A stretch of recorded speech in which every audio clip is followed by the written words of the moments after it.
The iron door of the Huron Valley Correctional Facility slammed shut behind Mara Jensen with a distinctive clang that had haunted her nightmares for 8 long years. The 36-year-old woman flinched but did not turn around. Before her lay a gray strip of asphalt leading to the bus stop, the first leg of her journey to a new life. Mara clutched her worn bag containing her few belongings more tightly and took a deep breath. The October air in Michigan burned her lungs with its unfamiliar freshness. During her years in prison, she had become unaccustomed to such simple things as the smell of wet leaves and freedom of movement. It seemed that every step had to be accompanied by a guard's shout. Every action had to be approved by someone else. Mara pulled on the jacket she had been given upon her release, a standard set of clothing that screamed her status as a former prisoner as clearly as the empty gaze that mixed wariness and fatigue. The woman's face, once attractive for its liveliness, now seemed carved from stone, with deep wrinkles around her mouth and between her eyebrows. The bus to Detroit was 40 minutes late. Mara spent the time staring motionless into the distance, thinking about the list of things she needed to do in her first week. Report to the inspector, find a place to live, get a job, replace her documents. Each item required overcoming bureaucratic obstacles created specifically for people like her. When the bus finally arrived, the driver gave Mara an appraising look, lingering on her cheap clothes and evasive eyes, instantly figuring out her life story in seconds. Mara noticed how the woman with the child in the next seat quietly moved away when she sat down. The first lesson of freedom. You are still a prisoner, just in a bigger cell. Detroit greeted her with the indifference of a big city. Mara looked out the bus window at the familiar yet unfamiliar streets. She had once dreamed of the day of her release, imagining it as the beginning of something bright. The reality turned out to be more prosaic. The city did not freeze in anticipation of her return, did not prepare a red carpet. It continued to live its own life, in which there was practically no place for a former drug addict with a criminal record. Mara Jensen? The voice of parole officer Jason Grant sounded as impersonal as the sterile office in which he worked. Have a seat. Grant was about 40, with prematurely graying temples and the expression of a man who had long since stopped believing in the system he was part of. On the table in front of him lay Mara's thin file, a pitiful summary of her life, reduced to a series of violations and offenses. The rules are simple, he continued, not waiting for her to settle into the uncomfortable plastic chair. Weekly meetings with me, mandatory employment within 2 weeks, no contact with former associates, no drugs or alcohol, with regular testing, curfew from 10 p.m. to 6 a.m. Mara nodded, mechanically absorbing the information. Curfew. The irony was that she had nowhere to go in the evenings anyway. The probability of relapse for women with your history is 72% in the first 3 years, Grant said without looking at her, filling out forms. Especially with a history of drug abuse, and given the lack of family support. I know the statistics. Mara's voice sounded hoarse from infrequent use. I'm not going to be part of your statistics. Grant looked up at her for the first time, the gray, tired eyes of a man who had heard that phrase hundreds of times. Everyone says that, Miss Jensen. I sincerely hope so. Here is the address of the social housing that has been temporarily provided for you, and a referral to the employment center. The room in the social hostel was not much bigger than a prison cell, but it had one undeniable advantage. The door could be locked from the inside. Mara threw her bag on the worn bed and went to the window. The view of the brick wall of the neighboring building brought back a wave of unexpected memories. Carter stood at a similar window in their first apartment, the sun's rays outlining his silhouette, making him look like a movie hero. He turned and smiled at her, that special smile that was meant only for her. Baby, this is just the beginning, he said then, reaching out his hand. We're going to live like kings. That beginning lasted 5 years. 5 years that began with love and ended with betrayal so deep that Mara still felt phantom pain. Carter Brooks, handsome, charismatic, and completely fake, as she realized too late. He called it fun when he offered her her first dose. He laughed as he watched her fall in love with heroin as deeply as she had fallen in love with him. Carter exploited her addiction, gradually involving her in dealing. "It's just helping friends," he said, handing her small packets of white powder. And when the police started to get too close, he disappeared, leaving all the evidence in their shared apartment. Mara was arrested 2 days later. Carter was never found. Mara turned away from the window and took a worn smartphone out of her pocket, the only thing she had left from that life. It had been turned off for 8 years, the battery long dead. Plugging it into a power outlet, Mara was surprised to find that it still worked. The first thing she did when she went online was type Carter's name into a search engine. Nothing. It was as if he had vanished into thin air. Switching to social media, Mara spent almost an hour before she found him, under a slightly changed name, with a new profile photo. In the photo, Carter was standing on the porch of a luxurious house in the suburbs, hugging a beautiful blonde. Next to them, a 6-year-old girl smiled at the camera, showing her missing front teeth. The perfect family idol. The caption read, "My treasures. Grateful for every day with you, Ashley and Zoe." Mara felt nausea rising in her throat. While she was rotting in prison, the man who had ruined her life had built himself a new one. A beautiful, prosperous life with a loving family and a home that Mara could never have afforded even in her dreams. A sudden coughing fit bent her in half. When it stopped, Mara saw drops of blood on her palm. Another gift from the past. Chronic bronchitis, earned in the early years of her imprisonment. She should have gone to the doctor, made an appointment for an examination, but instead, she wiped the blood with a napkin and returned to her phone screen. There were more photos on Carter's page. An expensive car, a vacation at the sea, business meetings. Apparently, he worked as a financial advisor and had connections and respect. Mara saved his address, which was listed in the profile of one of the local business clubs. Something dark and cold grew inside her with each new photo, with each piece of evidence that justice in this world was an empty word. Mara couldn't sleep that night.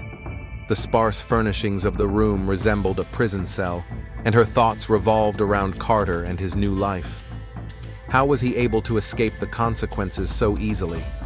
Why did she take the full brunt of it? The coughing started again, this time stronger, with a metallic taste in her mouth. Justice, Mara thought, staring at the ceiling. What is that anyway? Who decides who gets to live in a luxurious house with a loving family, and who gets to live in a room the size of a coffin, with a one-way ticket to a world where no one is waiting?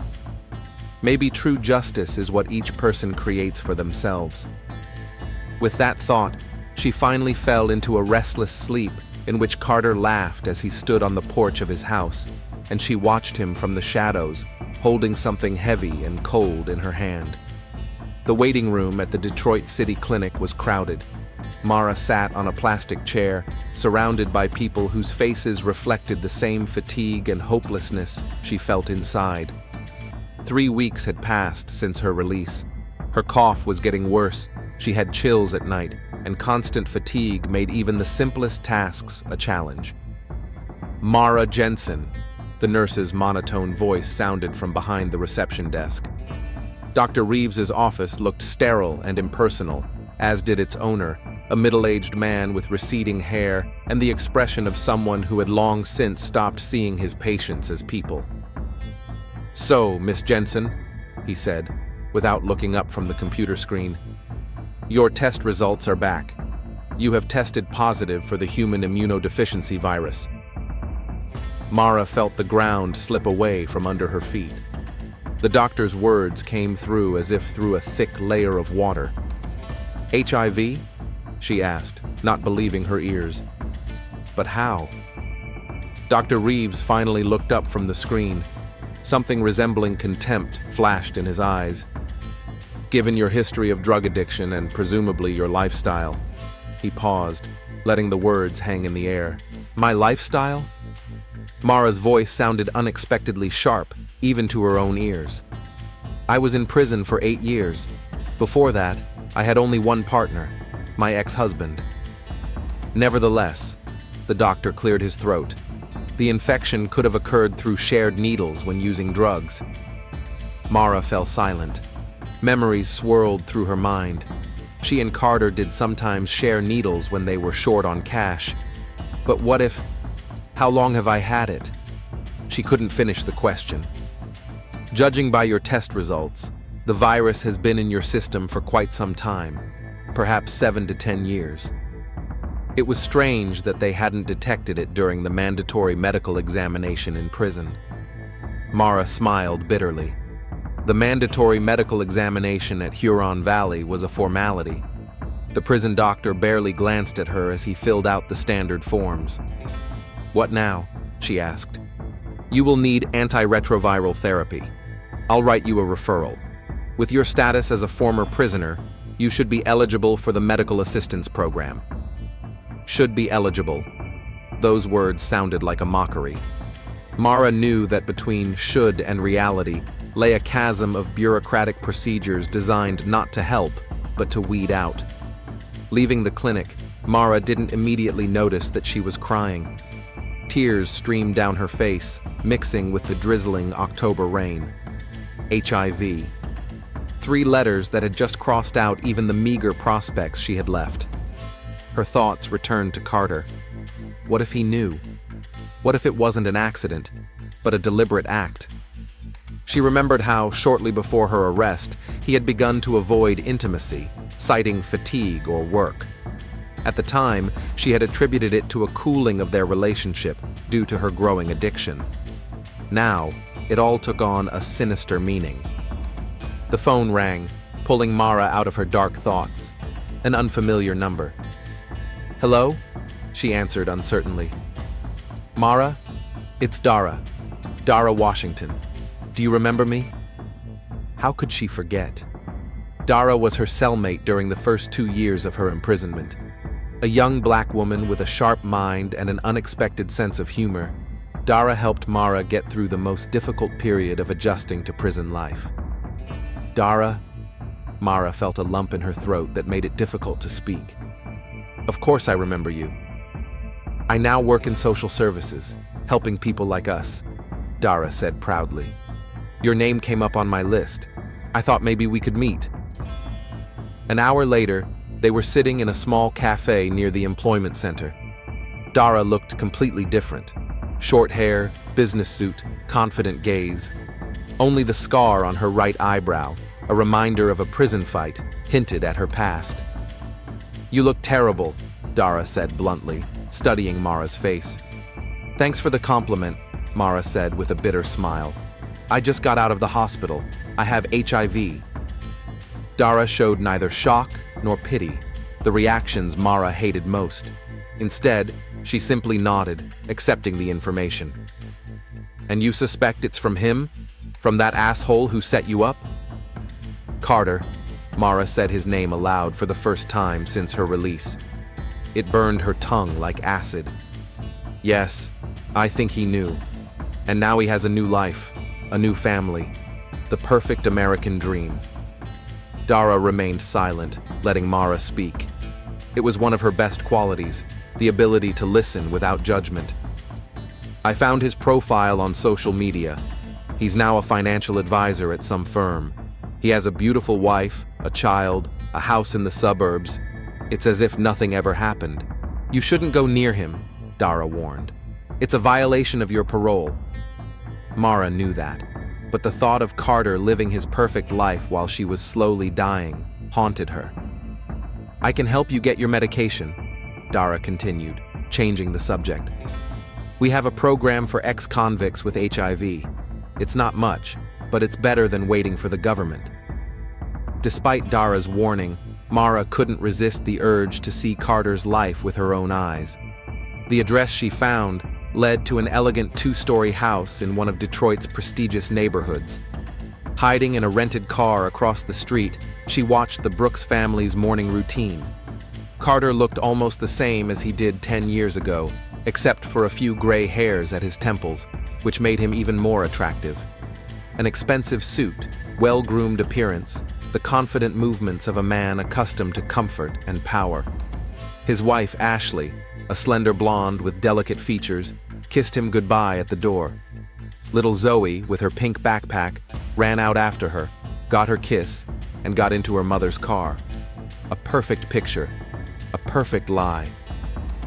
The internet gave Mara more information. Carter Brooks, 39 years old, senior financial advisor at a prestigious firm, member of the City Golf Club, participant in charity events, devoted husband and loving father. No traces of his past, no mention of his former life. It was as if Mara Jensen had never existed.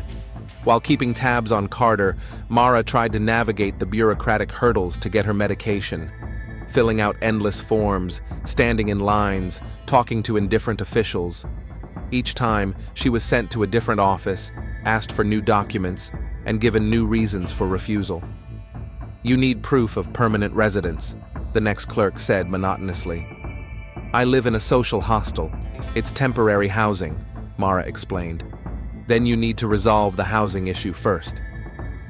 It was a vicious circle. Without medication, she couldn't work properly. Without work, she couldn't afford permanent housing. Without housing, she couldn't get her medication. Dara helped as much as she could, but her organization's resources were limited. She was able to get a week's supply of antiretroviral drugs and promised to keep looking. "You have to leave Carter alone," she repeated every time she saw the obsessive gleam in Mara's eyes. "Focus on yourself, on your treatment." But Mara couldn't. Something inside her broke the moment Dr. Reeves uttered the 3 letters that crossed out her future. Fate decided for her, bringing them face to face at the River Oaks shopping center. Mara had gone there looking for inexpensive clothes for job interviews. Carter and his daughter were leaving a toy store, holding a pink doll. Their eyes met across the crowd. For a split second, fear flashed in Carter's eyes, quickly replaced by cold contempt. He said something to his daughter and headed toward Mara, holding her hand tightly. "What the hell are you doing here?" His voice was quiet, but it was laced with steel. Mara felt her heart pounding against her ribs. "I left 3 weeks ago." She tried to speak calmly, but her voice trembled. "And you decided to find me right away?" Carter looked back, making sure his daughter couldn't hear their conversation. "I know you're watching us. This is stalking, Mara." "Stalking?" Mara smiled bitterly. "What do you call what you did to me?" "You set me up, Carter. You knew the police were after you and you just ran away, leaving me with the drugs in the apartment. That was 10 years ago. People change. I have a family." His gaze slid to his daughter, who was curiously examining the stranger. "You had a family. I was your family." Mara took a step forward. "Did you know you had HIV when we were together?" Carter's face froze. "What are you talking about?" "You know exactly what I'm talking about. I have HIV, Carter, and according to the doctor, I was infected about 10 years ago, when we were together." Carter glanced around. Several shoppers in the mall were beginning to pay attention to their tense conversation. He grabbed Mara by the arm and pulled her aside to a less crowded aisle. "Listen to me, you junkie," he hissed, squeezing her wrist until it hurt. "I don't know what kind of nonsense you're spouting, and I don't care. But if you ever come near my family again, if you ever hint to my wife or daughter about your sick fantasies, I'll not only get a restraining order, but I'll make sure you go back to where you came from. Believe me, I have enough connections." Mara pulled her hand out of his grip. "You infected me and ran away. You ruined my life." "You ruined your own life by choosing drugs," he said loudly enough for those around him to hear. "I tried to help, but you chose your own path. And now, instead of taking responsibility for your decisions, you're trying to blame me." Zoe approached her father, tugging at his sleeve. "Daddy, who's that lady?" Carter smiled at his daughter with such sincere tenderness that Mara felt a physical pain in her chest. "No one, sweetheart. Just a lost soul." He took his daughter's hand and turned to Mara one last time. "Leave us alone, or you'll regret it." The people around them looked at Mara with condemnation and pity. In their eyes, she was exactly what Carter had described her as, a pathetic drug addict trying to destroy a happy family. When Carter disappeared into the crowd, Mara slowly sank down onto the nearest bench, feeling the world around her shrink to the size of a prison cell. The memory of the fear in Carter's eyes, which flashed for a split second when they met, was the only thing that gave her the strength to keep breathing.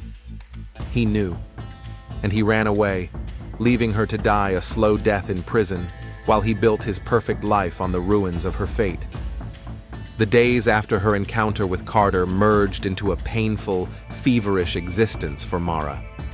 Physical pain intertwined with emotional pain, creating an unbearable reality from which there was no escape, even in sleep.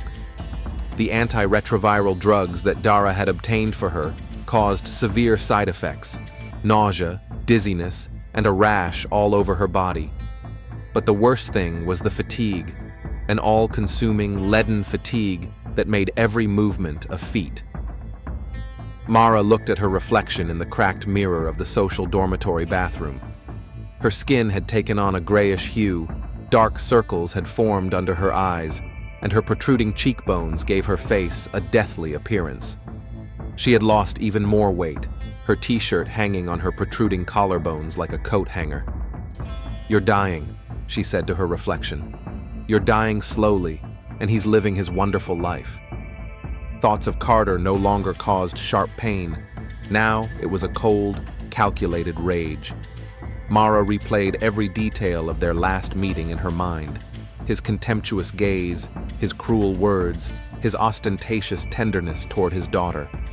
All this mingled with memories of the past, how he had gotten her hooked on heroin, how he had left her to die in prison, how he had built a new life on the ruins of hers. The restraining order Carter had threatened to file never materialized. Perhaps he didn't want any unnecessary noise and attention to his past. Or more likely, he considered Mara too insignificant a threat. This thought caused her particular bitterness. A coughing fit bent her double again. A bloodstain remained on the napkin. Mara threw it into the toilet and left the bathroom. She had to meet with Inspector Grant and then go to a pointless interview, another in a long series of rejections. Mara didn't immediately notice the elegant blonde waiting at the entrance to the employment center. Only when she blocked her way did Mara recognize her as Ashley Brooks, Carter's wife. "Mara Jensen?" The woman's voice trembled, but there was determination in it. "We need to talk." They sat in a small cafe across the street. Ashley looked impeccable. Expensive clothes, manicured hands, soft waves of blonde hair. Next to her, Mara felt even more worn out. "Carter told me about you," Ashley began, nervously twirling her wedding ring. "About your past together, and about how you've been watching us." Mara remained silent, studying the woman in front of her. What exactly had Carter told her? Clearly not the whole truth. "Listen," Ashley continued. "I understand that you've been through a lot. Carter said he tried to help you, but he couldn't get you off drugs." Mara smiled bitterly. "Is that what he said?" Ashley nodded, not noticing the sarcasm. "He says he ran away because he was afraid you would drag him down. That you were," she paused, searching for the word, "toxic to each other." "Toxic," Mara echoed. "And did he tell you that he got me hooked on heroin? That he used me to distribute it? That he ran away, leaving all the evidence in our apartment?" Ashley paled even more, but a flicker of doubt crossed her eyes. "Carter has changed. He's not the person he used to be." "Carter is a liar." Mara leaned forward. "He lied to you. He lied to the police. He lied to me. And he's probably still lying." Ashley shook her head, but something in her gaze changed, as if Mara's words had struck a chord that had been resonating within her for a long time. "We have a daughter," she said quietly. "Zoe is not to blame for anything. Please leave us alone. If not for Carter's sake, then for hers." Mara looked at the photo Ashley had placed on the table, a smiling girl with eyes so similar to Carter's. Something tightened painfully inside her. "I don't want to hurt the child," she said finally. "But Carter has to answer for what he did." "What do you mean?" Ashley's voice sounded fearful. Mara didn't answer. Ashley took her hand, an unexpected gesture that made Mara flinch. "I beg you. Whatever Carter did in the past, sometimes you just have to let it go. For your own sake." There were tears in the woman's eyes, genuine, without pretense. For a moment, Mara felt pity. Ashley was as much a victim of Carter's lies as she was. "You should know," Mara said, pulling her hand away. "I have HIV, and I'm almost certain Carter infected me." Ashley stood up abruptly, knocking over her cup. Coffee spilled across the table in a dark puddle that looked like blood. "You're lying," she whispered. "You're lying to destroy our family." She ran out of the cafe, leaving Mara alone with the thought that she had just planted the seeds of destruction in the life of another innocent woman. "You're crossing the line." Dara's eyes were full of alarm. "Meeting his wife?" "Seriously, Mara?" They sat in Dara's small apartment on the east side of Detroit. The simple but cozy setting was a stark contrast to Mara's faceless room in the social housing dormitory. "She found me," Mara defended herself. "What was I supposed to do? Pretend everything was fine? That Carter was just an ex who didn't ruin my life?" Dara shook her head. "No, but you could have not told her about the HIV, not dragged her into this." Mara lowered her head. Dara was right, but admitting that meant admitting that she had acted out of revenge, not a sense of justice. "I just want him to pay," Mara said quietly. "For everything he did, for the years in prison, for the disease, for the new life he built while I was rotting behind bars." "Pay how?"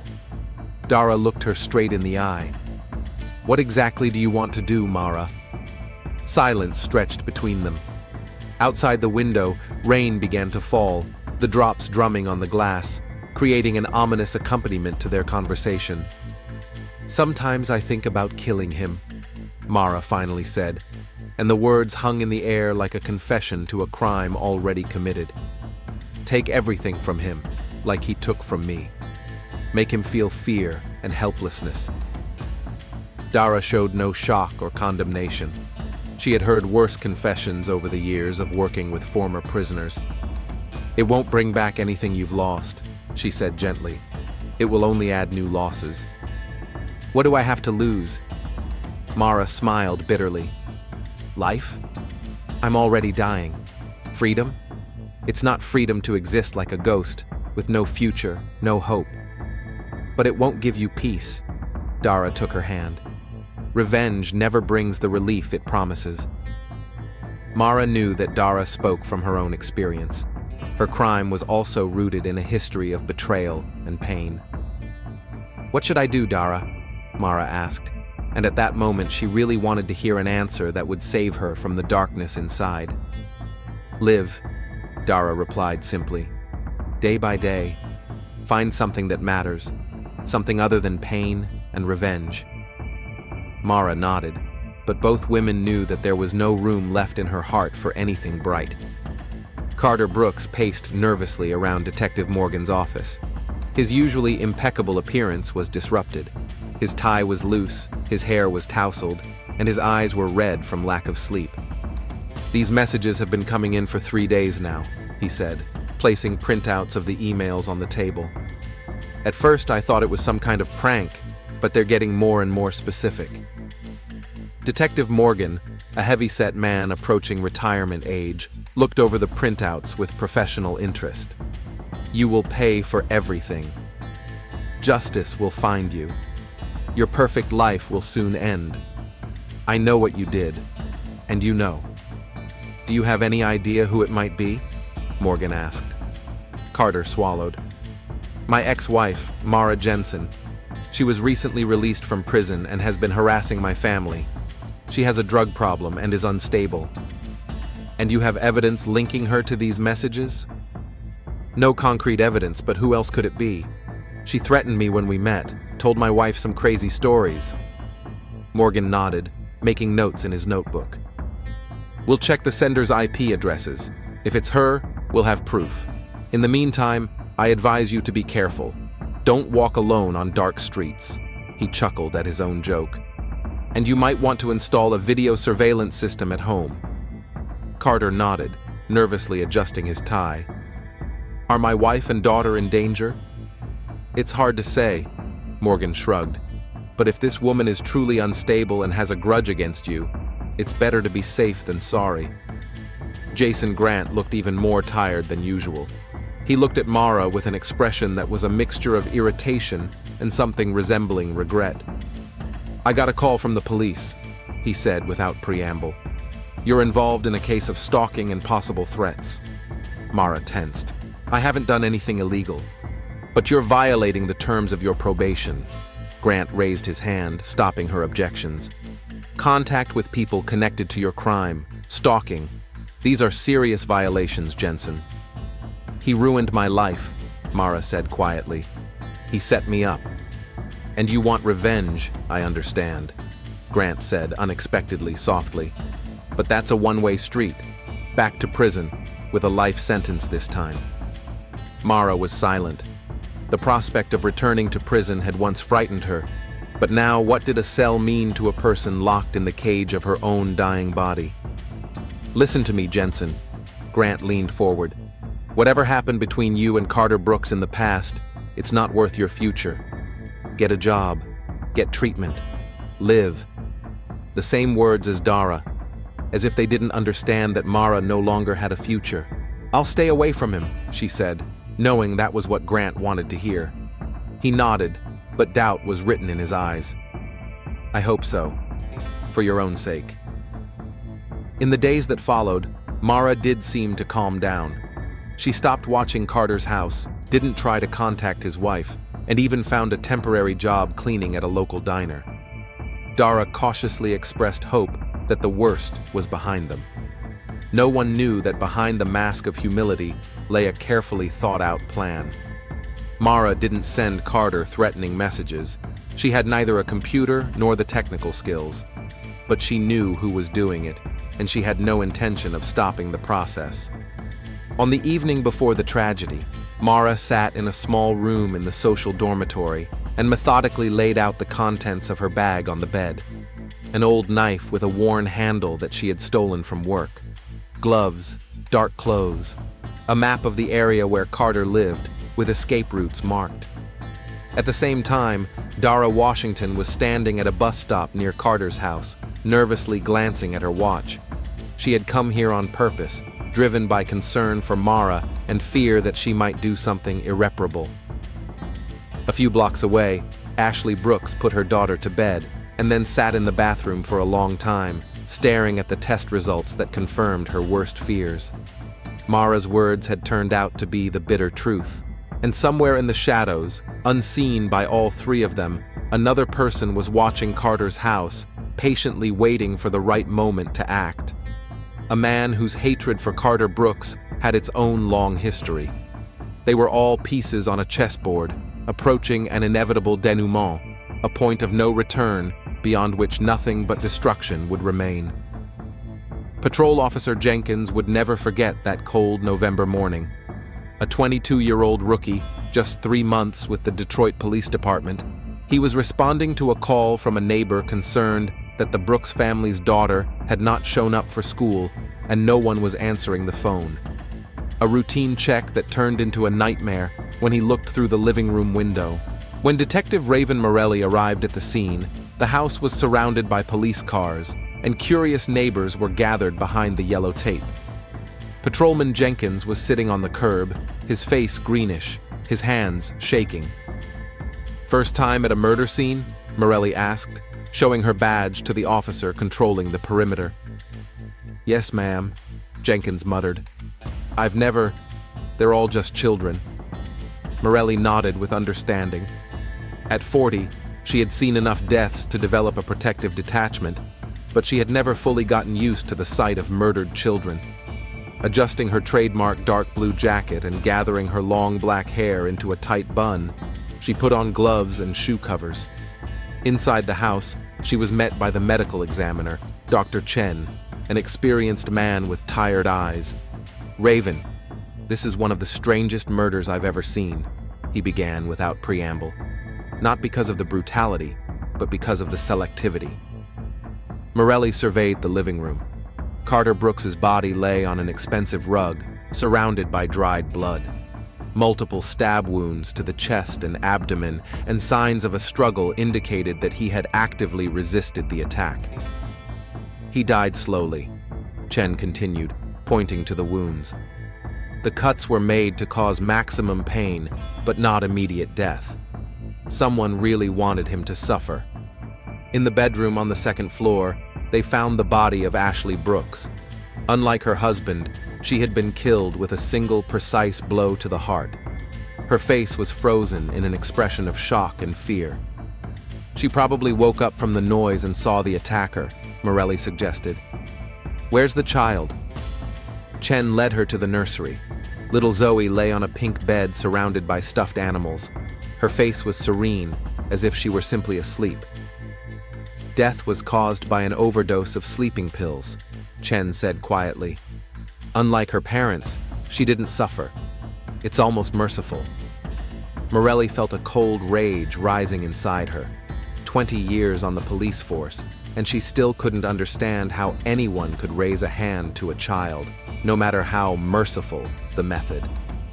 "Carter was the main target," she said, scanning the room. "The wife and child were collateral damage, or witnesses who needed to be eliminated." "A very personal vendetta," Chen agreed. "It's as if the killer wanted Carter to know who was doing this, and why." Morelli nodded, mentally compiling a list of suspects. Someone who hated Carter Brooks enough not just to kill him, but to make him suffer. At the police station, Morelli studied the preliminary reports. Time of death, between midnight and 3 a.m. Murder weapon, a common kitchen knife, which the killer probably brought with them and took away afterwards. No signs of forced entry, which meant that the victims either knew the killer or that the killer had the skills to break into locked rooms. "What do we have on Carter Brooks?" she asked her partner, Detective Rodriguez, a young officer with an analytical mind. "On the surface, he's a model citizen," Rodriguez replied, reviewing the files on his computer. "Financial advisor at Meridian Investments, good customer reviews, active participant in charity events, no arrests." "And deeper?" "This is where it gets interesting." Rodriguez turned the screen toward her. 10 years ago, he drastically changed his life. He changed his name from Carter Jenkins to Carter Brooks, moved from Chicago to Detroit, started over. What happened in Chicago? Several reports from women of emotional and physical abuse, suspicion of drug dealing but no official charges. And here's the strange thing. All the reports were withdrawn and the charges disappeared, as if he had a patron in the system. Morelli frowned. This information painted a very different picture of Carter Brooks. "His ex-wife, Mara Jensen," Rodriguez continued. "She was released 3 months ago after serving 8 years for drug distribution. According to her, Carter set her up. And she's the first on our list of suspects," Morelli nodded. "What else?" "There are anonymous threatening messages that Carter has been receiving in recent weeks. He reported them to the police, suspecting Mara, but the IP addresses lead to a public library in the city center." "Who else was in his life?" Rodriguez flipped through a few pages. "There's another name that came up in connection with the threats. A certain Lisa Cole, a former colleague from Chicago. She filed a complaint against him for sexual harassment, which she then mysteriously withdrew. And another thing, parole officer Mary Jensen noted that she had been in contact with a former cellmate named Dara Washington, who works in social services."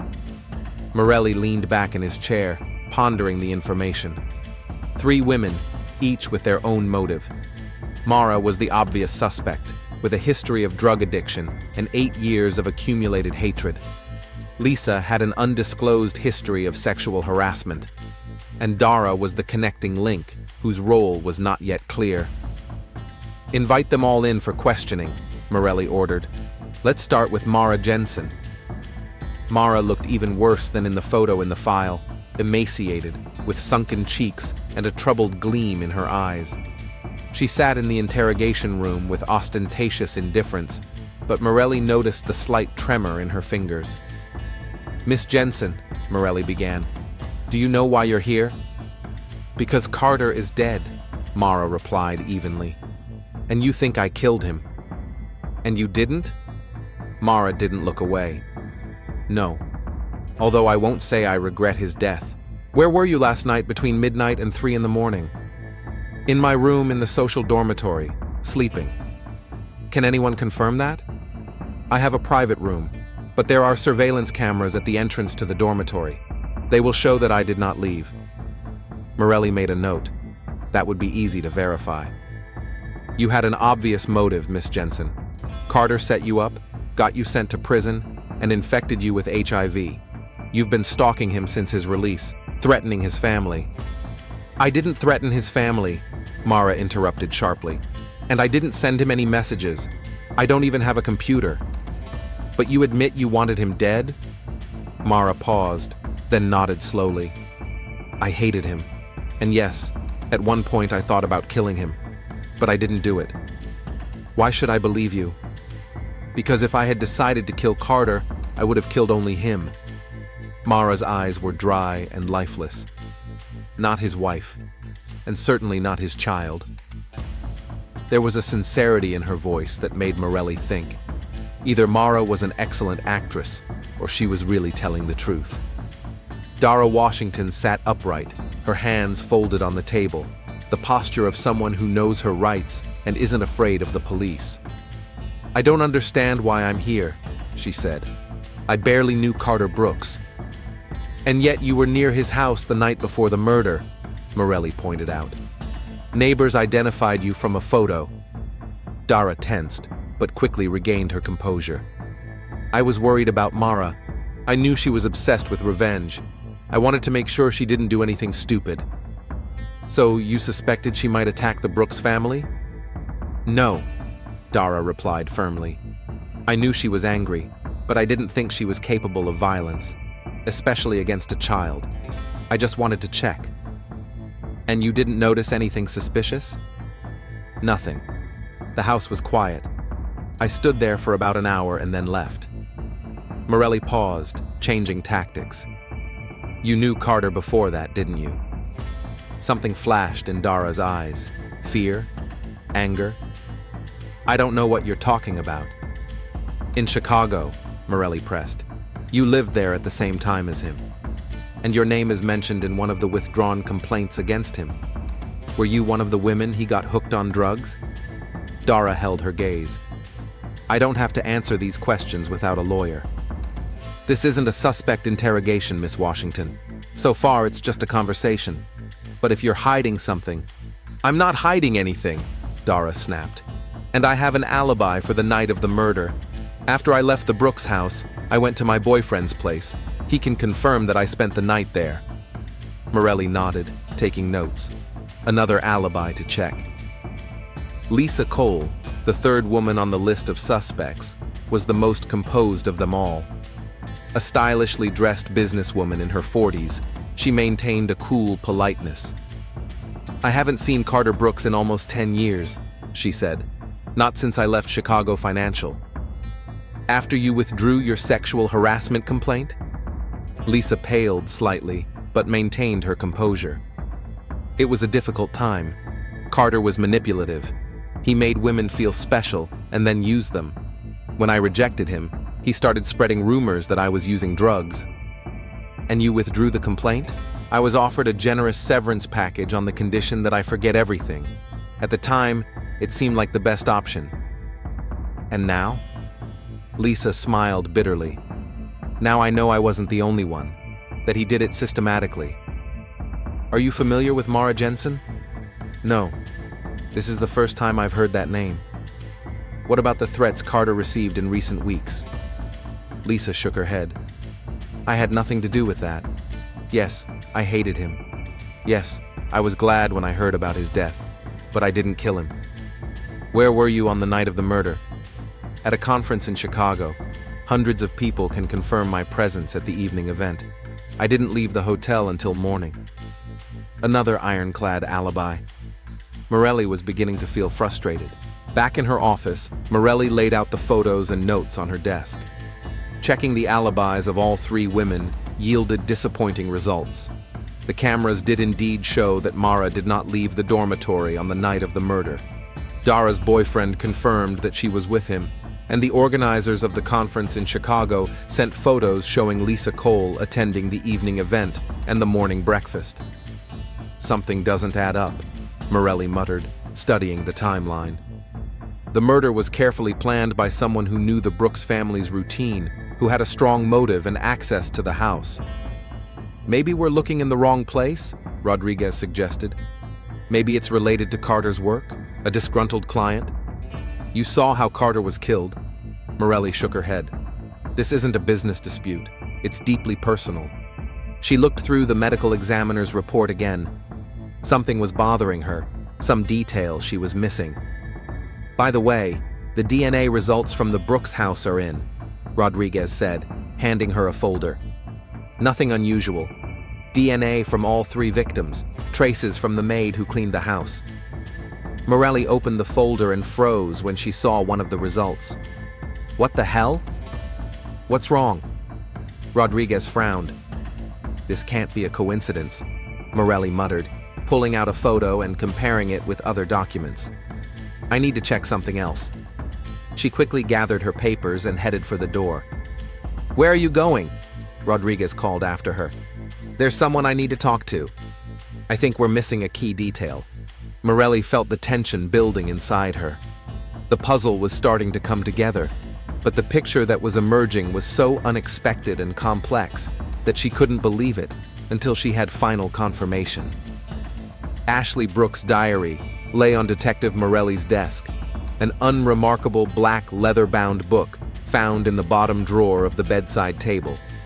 Usually, the victim's personal belongings did not attract much attention from investigators, but something compelled Morelli to return to the Brooks house and take a closer look at Ashley's bedroom. Now, flipping through the pages filled with neat handwriting, Morelli realized she had found the missing piece of the puzzle. Ashley's last entries, dated a week before the murder, painted a very different picture of the Brooks' perfect marriage.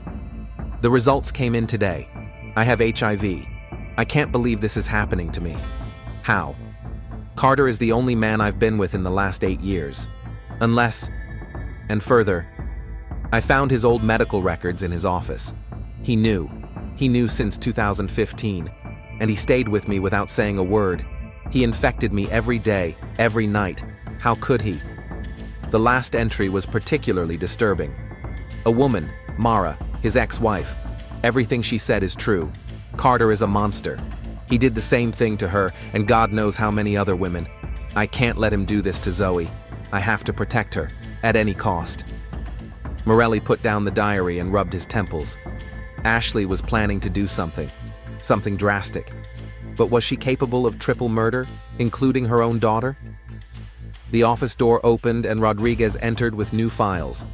Found anything? He asked, nodding at the diary.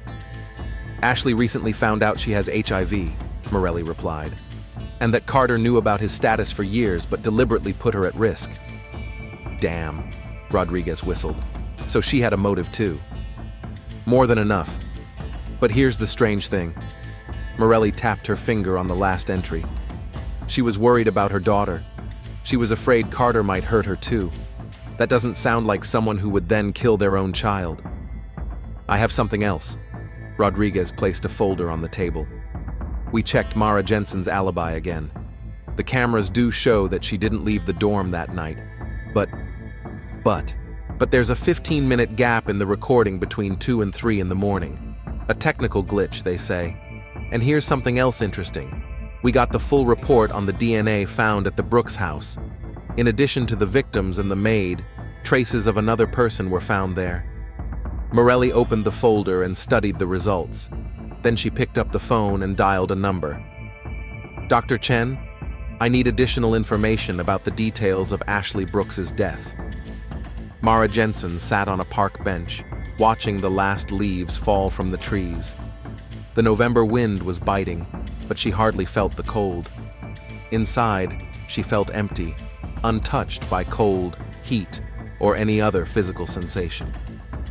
Miss Jensen. She looked up and saw Detective Morelli standing in front of her with an impenetrable expression on her face. "Are you here to arrest me?" Mara asked without fear or surprise.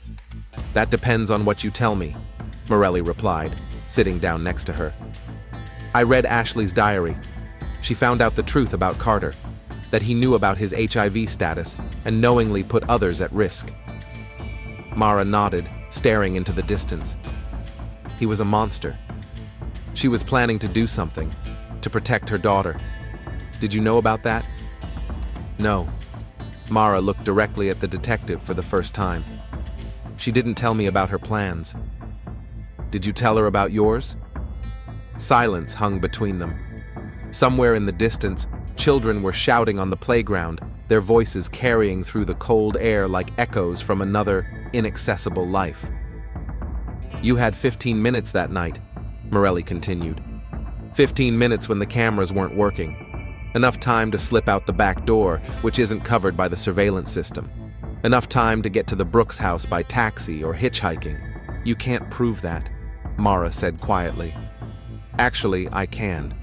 We found traces of your DNA in the house, on kitchen towels, which you probably used to wipe up the blood, in the nursery, on the glass of water Zoe drank from when she took her pills."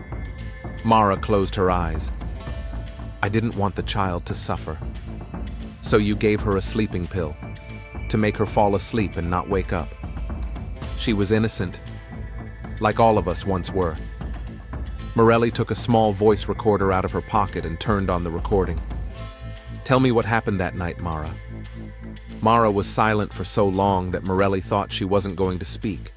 But then the words poured out, quiet and even, without emotion, as if she were telling someone else's story. "I had been planning it for several days. I found a way to get around the cameras. I took a knife from the restaurant where I worked part-time. I waited until Dara left the Brooks house. I knew she was watching me, worrying. Carter left the front door unlocked. He must have gone out to take out the trash and forgotten. It was like a sign." She paused, gathering her thoughts. "He didn't expect to see me. At first, he wasn't even scared. He was too surprised. Then he started threatening me, yelling. I hit him, again and again. I wanted him to feel the pain he had caused me, all of us." "What about Ashley?" "She came downstairs because of the noise. She saw Carter on the floor, me with the knife. I thought she would scream, but she just stood there looking at him, and there was no shock in her eyes, only relief. She said, 'He infected me too.' And then she added that she was afraid for Zoe, that Carter," Mara faltered, "that he had started to show an unhealthy interest in her, making her take baths with him, locking her bedroom door at night." Morelli tensed, but didn't interrupt the story. "Ashley said she was planning to leave him, to take her daughter with her, but she was afraid he would find them, that he had too many connections and too much money. And then she saw that he was dead, and something inside her broke." "She asked you to kill her too?" "Yes," Mara nodded, tears glistening in her eyes. "She said she couldn't live with what had happened, that she had HIV, that she hadn't protected her daughter before, that she had nothing to offer Zoe but a life on the run and in shame. She guided my hand herself, and then she asked for one thing, that Zoe not suffer. And you agreed. I didn't want to. God, I didn't want to." For the first time, real emotion broke through in Mara's voice. "But she begged me. She said that otherwise Zoe would be taken into the system, that Carter had too many connections, that his family were monsters who would make her life hell, that she was infected anyway. The DNA test showed that Zoe didn't have HIV," Morelli said quietly. Mara covered her face with her hands. "I didn't know. I just wanted her to not suffer, to not wake up and see all this. I gave her the pills with water. She thought they were vitamins. She said goodnight and hugged me. Hugged me, you understand?" Morelli turned off the tape recorder.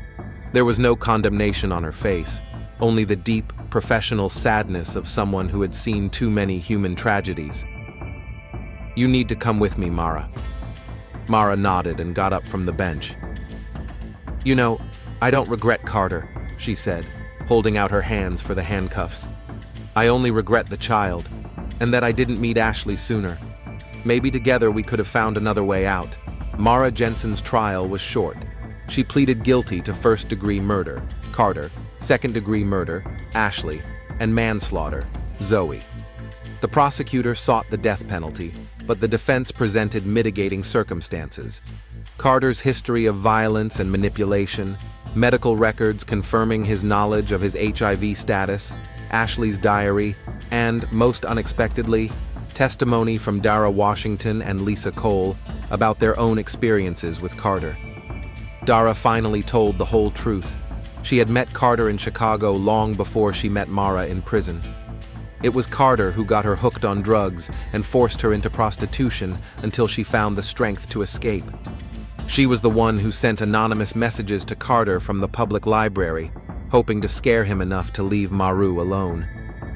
The jury returned a verdict of guilty, but with a recommendation for leniency. The judge sentenced Maru to life imprisonment with the possibility of parole after 25 years. Given her HIV status and progressive tuberculosis, everyone understood that she would probably not live to see that moment. Detective Morelli sat in her office, finishing her report on the Brooks case. Outside the window, the first snow was falling, turning gray Detroit into a city from a black and white photograph. The Mara Jensen case left a bitter taste in her mouth. Not because she doubted her guilt. Mara had committed the murders, and the law demanded punishment.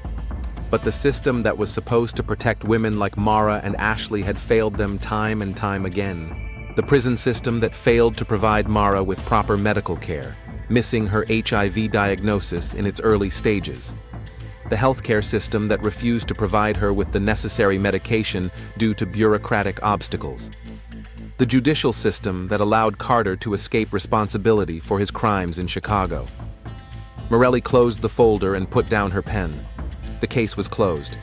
Justice, in its formal sense, had prevailed. But was this really the end? In the hallway, she ran into Rodriguez. "Are you leaving?" he asked, noticing her coat. "Yes, I want to stop by the prison, to visit Jensen."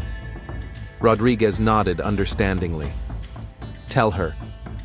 He paused, searching for the right words. "Tell her that not everyone thinks she's a monster." Morelli nodded and stepped out into the snowfall. She knew what she would say to Mare.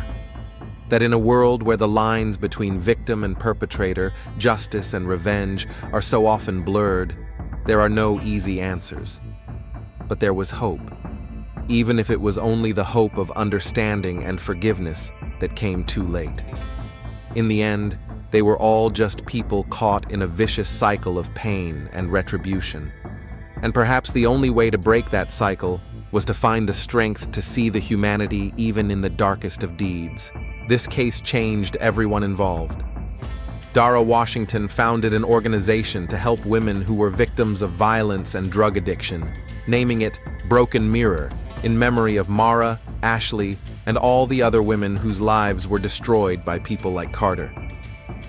Detective Morelli began visiting Mara in prison more often, bringing her books and news from the outside world. Zoe's relatives created a fund to help children who had ended up in the system due to family tragedies. And Mara? She lived day by day, accepting her punishment as the inevitable consequence of the choice she had made. Sometimes, in rare moments of peace, she thought about what Dara had told her, to find something that mattered. And perhaps she had found it, in the letters she wrote to other women, warning them about dangers that are not always immediately apparent. In the small prison library she helped organize, in the quiet dignity with which she bore her burden. In a world where justice and revenge are so often intertwined, sometimes the most we can hope for is understanding, and perhaps forgiveness, not from others, but from ourselves.